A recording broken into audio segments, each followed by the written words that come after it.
Žodžiu, kūno kultūros mokytojas savo žmonai per vestuves liepė mesti puokštę tol, kol jį įvykdys olimpinę normą. Geras. Taip. Marius iš Fabioniškių sako, reikės nuimti magnetukus nuo šaldytuvo, jie mane traukia prie jo vakarais.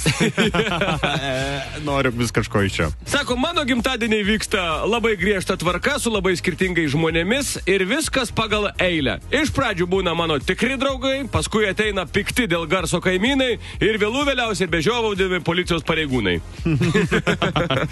Tėvas Baras Sūnų, kodėl tu visai klasiai papasakoji, kad matei, reiškia, lietuvių kalbos mokytojas su darbų mokytojų besibučiuojant? Ką? Nu, tai gėda visiškai. Nu, pati paprašė. Kaip paprašė? Nu, per pamoką, sako, stovi tokia susiraukus ir sako, nu, Karoli, ko tu ten paskutiniam suolė sėdi ir žvengi, sako, nu, tai papasakok visiems, kartu pasijuoksim. Nu, tai aš papasakau.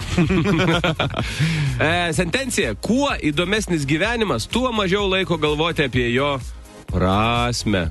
Čia ne anekdotas, čia sentencija. Tai yra tiesa. Dalykas. Tu toks lūzeris. Jeigu būtų pasaulinis lūzerių konkursas, tai tu užimtum antrą vietą. O kodėl?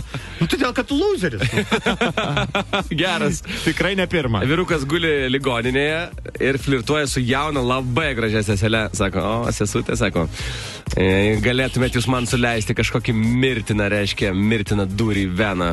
Dėl tavęs galima būtų ir numirti. Sesutė sako, su malonumu. Ei, aš juokauju. Vatą palaikykit truputėlį prispaudęs. Koks skirtumas tarp viešnamio ir multiplos? Nu jokio, tiek išlipant gėdo, viduje visai negerai. Beje, ir aš radau Facebook'e multiplos fanų klubą, kurie, žinok, neįtikėtinis dalykus. Buvo vienas iš anekdotėlių, kad prezidentė, reiškia, ir kapelionas kažkoks pašventino multiplas, kurios išdalintos mokykloms. Nes multipla itališkai neva mokykla ar kažkas. Gausi parodys. Vyras sako savo žmonai, sako, tau, aušrelė, sako, ko tu verki, kas atsitiko? Sako, mano rankinė pavogė. Tau, nu suprantu, bet o tai kas nors ten buvo labai brangaus, kas telefonas, pinigai. Ne, nebuvo nei telefono, nei pinigų. Nu tai kas, ko tu verki? Tai rankinė toks bardakas, man taip gėda.